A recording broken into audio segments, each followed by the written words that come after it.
जय श्री कृष्ण। भगवत गीता ज्ञान यज्ञ में आप सभी का स्वागत है।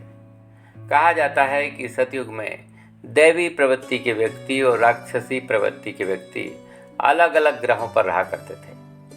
त्रेता युग में वो एक ही ग्रह पर रहा करते थे। द्वापर युग में वो एक ही परिवार में पाए जाते थे और कलयुग में ये दोनों संपदाएं अर्थात दैवी संपदाएं और आसुरी संपदाएं एक ही व्यक्ति में पाई जाती हैं। अर्थात हर व्यक्ति के अंदर दैवी गुण और आसुरी गुण विद्यमान हैं। इस अध्याय में भगवान श्री कृष्ण इन्हीं के बारे में विशेष चर्चा करेंगे। तो आइए शुरू करते हैं। मैं आचार्य चंद्रहास भगवान श्री कृष्ण के चरणों की वंदना करते हुए भगवद गीता के अध्याय 16 का शुभारंभ करता हूँ, जिसका शीर्षक है दैवासुर संपत्ति विभाग योग। श्री भगवान उवाच अभयम सत्व संशुद्धिर्ज्ञान योग व्यवस्थितिः दानं दमश्च यज्ञश्च स्वाध्यायस्तपार्जवम्। भय का सर्वथा भाव, अंतःकरण की शुद्धता, तत्व ज्ञान के लिए ध्यान में निरंतर लगे रहना, सर्वस्व का समर्पण, इंद्रियों का भली प्रकार दमन, यज्ञ का आचरण अर्थात यज्ञ परायणता, स्वाध्याय अर्थात स्वस्वरूप की ओर अग्रसर कराने वाला अध्ययन तथा मन सहित इंद्रियों को इष्ट के अनुरूप ढालना, आर्जवम अर्थात शरीर और इंद्रियों सहित अंतःकरण की सरलता, ये सारे गुण दैवी प्रकृति से संपन्न देवतुल्य पुरुषों में पाए जाते हैं। अहिंसा सत्यम क्रोधः त्यागः शान्तिर्पैशुनम् दया भूतेष्वलुप्तम् मार्दवम् ह्रीरचापलम्। श्री कृष्ण आगे कहते हैं कि ना मन से सोच के, ना वाणी से बोल के और ना ही शरीर से कभी भी किसी को कष्ट देना चाहिए। जीवन में सत्यता धारण करनी चाहिए, साथ ही क्रोध का न होना, सर्वस्व का समर्पण, शुभाशुभ कर्म फलों का त्याग, चित्त की चंचलता का सर्वथा भाव, लक्ष्य के विपरीत निंदित कार्यों को न करना, संपूर्ण प्राणियों में दया भाव, इंद्रियों का विषयों से संयोग होने पर उसमें आसक्ति का अभाव, कोमलता, अपने लक्ष्य से विमुख होने में लज्जा तथा व्यर्थ की चेष्टाओं का अभाव भी दैवी संपत्ति के लक्षण हैं। तेजः क्षमा धृति शोचम दोहो नातिमान्यता भवन्ति संपदम दैवीयम अभिजातस्य भारत। तेज, क्षमा, धैर्य, शुद्धि, किसी में भी शत्रुता का अभाव, अपने में पूज्यता के भाव का सर्वथा अभाव, यह सब दैवी प्रवृत्ति वाले पुरुषों के लक्षण हैं। इस प्रकार कुल 26 लक्षण बताए गए हैं, जो सबके सब साधना में परिपक्व अवस्था वाले पुरुष में संभव हैं और आंशिक रूप से हम सब में हैं। ये सब आंशिक रूप से आसुरी प्रकृति वाले मनुष्यों में भी पाए जाते हैं, लेकिन प्रसुप्त अवस्था में। तभी तो घोर पापी को भी कल्याण का अधिकार है। ध्यान दीजिएगा, महापुरुषों का संग मिलने पर उनके प्रभाव से प्रभावित होकर साधन पुरुष भी दुर्गुण दुराचारों का त्याग करके सद्गुण सदाचारों में लग जाते हैं। अब आसुरी संपत्ति के प्रमुख लक्षण बताते हैं भगवान। दंभो दर्पोऽभिमानश्च क्रोधा पारुषमेव च अज्ञानं चाभिजातस्य पार्थ संपदम् आसुरीम्।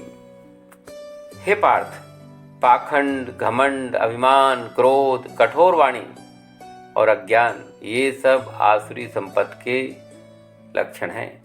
अर्थात ये सब आसुरी संपत्ति वाले पुरुषों में पाए जाते हैं। दैवी संपद विमोक्षाय निबंधाय आसुरी मता मां सुचा संपदम दैवीम अभिजातो असि पांडव। इन दोनों प्रकार की संपदाओं में से दैवी संपत्ति तो विमोक्षाय अर्थात विशेष मोक्ष के लिए है, दैवी प्रकृति के पुरुष बंधनों से मुक्ति की ओर अग्रसर होते हैं, जबकि आसुरी संपदा बंधन के लिए मानी गई है। हे अर्जुन, तू शोक मत कर, क्योंकि तू दैवी संपदा को प्राप्त हुआ है, विशेष मुक्ति को प्राप्त होगा, अर्थात मुझे प्राप्त होगा। द्वै भूत सर्गो लोकस्मिन् दैवासुरेव च दैवो विस्तरशः प्रोक्ता आसुरं पार्थ मे शृणु। हे प्रथापुत्र, इस लोक में प्राणियों के स्वभाव दो प्रकार के होते हैं, देवों के जैसा और आसुरों के जैसा।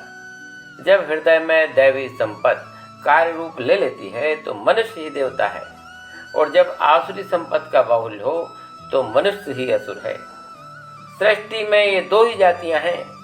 अभी तक देवों का स्वभाव ही विस्तार से कहा गया है, अब आसुरों का स्वभाव भी विस्तार पूर्वक सुनो।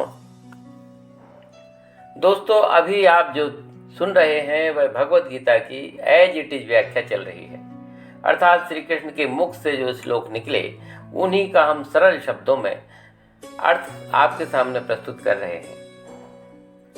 अर्जुन के प्रश्नों का उत्तर तो भगवान ने दे दिया, लेकिन हो सकता है आपके मन में भी कुछ प्रश्न उठ रहे हों या किसी प्रकार का कोई संदेह हो, तो उन्हें कमेंट बॉक्स में लिखकर हमें भेज दीजिए। जल्दी ही भगवत गीता की आधुनिक व्याख्या की जाएगी, जिसमें सभी श्रोताओं के प्रश्नों तथा संदेहों को उठाया जाएगा और उन्हें आधुनिक परिप्रेक्ष्य में उसके उत्तर दिए जाएंगे। निवेदन है कि चैनल को भी सब्सक्राइब कर लीजिए ताकि हम आपसे जुड़ सकें।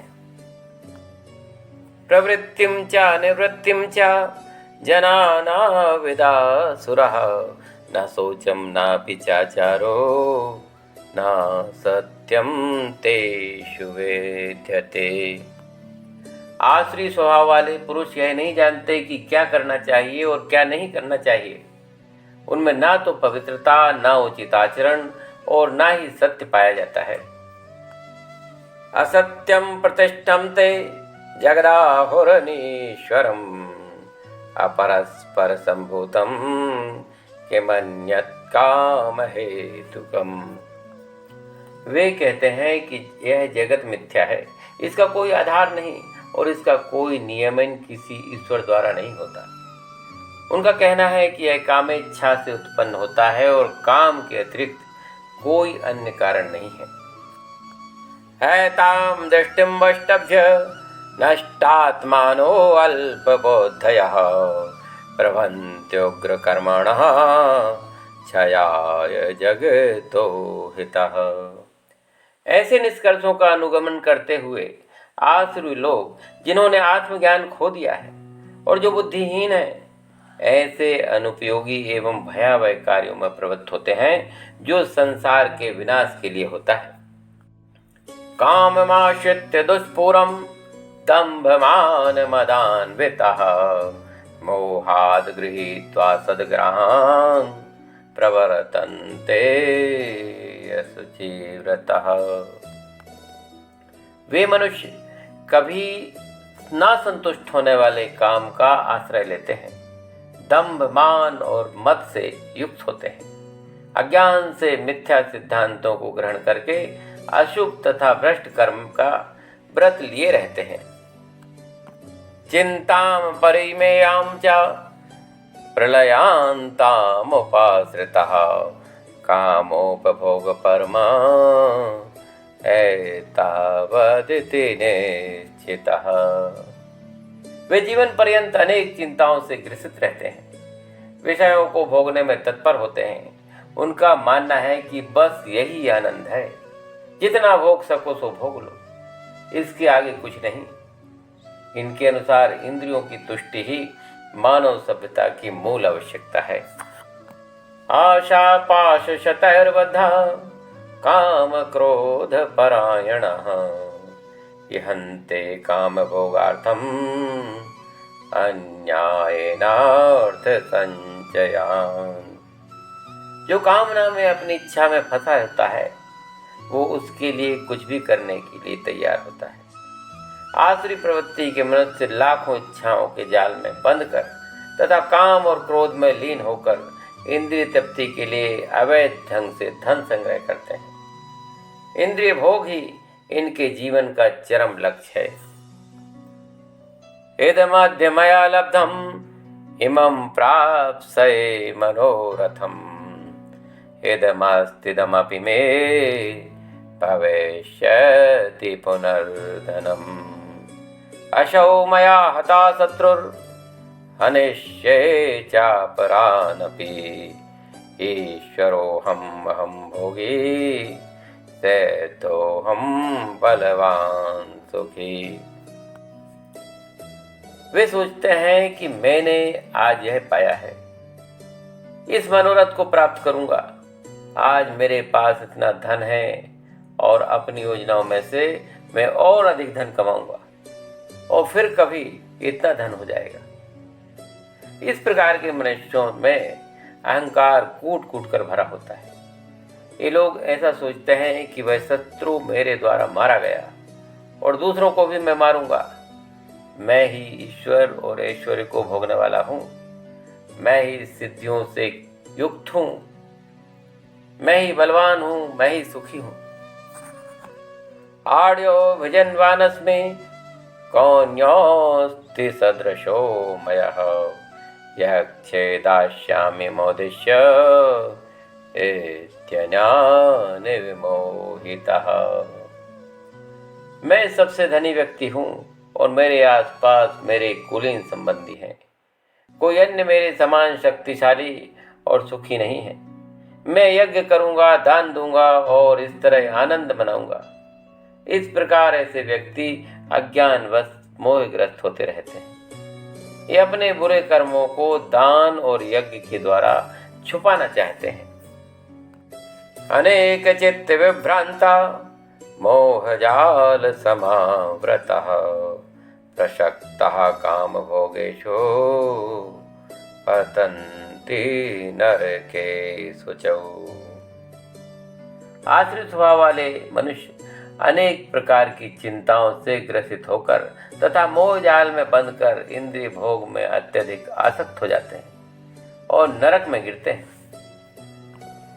आत्मसंभावितः स्तब्धा धनमान मदान्वितः यजन्ते नाम यज्ञस्ते दम्भेना विधिपूर्वकम्। अपने को श्रेष्ठ मानने वाले तथा सदैव घमंड करने वाले, संपत्ति तथा मिथ्या प्रतिष्ठा से मोहग्रस्त ये लोग किसी विधि विधान का पालन न करते हुए कभी कभी नाम मात्र के लिए बड़े ही गर्व के साथ यज्ञ करते हैं, जो शास्त्रों के विपरीत होते हैं। दोस्तों, यहाँ ध्यान दीजिएगा, यहाँ अविधि पूर्वकम शब्द आया है, जिसका अर्थ है विधि विधानों की परवाह न करते हुए। ये सारी बातें सदैव अज्ञान तथा मोह के कारण उत्पन्न होती हैं। अहंकार बलम दर्पम कामम क्रोधम च संश्रितः मामात्म परदेहेषु प्रद्वेषन्तो अभ्यसूयकः। वे दूसरों की निंदा करने वाले, अहंकार, बल और घमंड करने वाले, कामना और क्रोध के परायण ऐसे पुरुष अपने और दूसरों के शरीर में स्थित मुझ अंतर्यामी परमात्मा से द्वेष करने वाले होते हैं। दोस्तों, शास्त्र विधि से परमात्मा का सुमिरन एक यज्ञ है। आसुरी प्रवृत्ति वाले लोग इस शास्त्र विधि को नहीं मानते। तान हम द्वेषतः क्रूरान संसारेषु नराधमान क्षिपाम्यजस्रं सुभान आसुरीश वेव योनिषु। जो लोग ईर्ष्यालु तथा क्रूर हैं और नराधम हैं, उन्हें मैं निरंतर आसुरी योनियों में भवसागर में डालता रहता हूँ।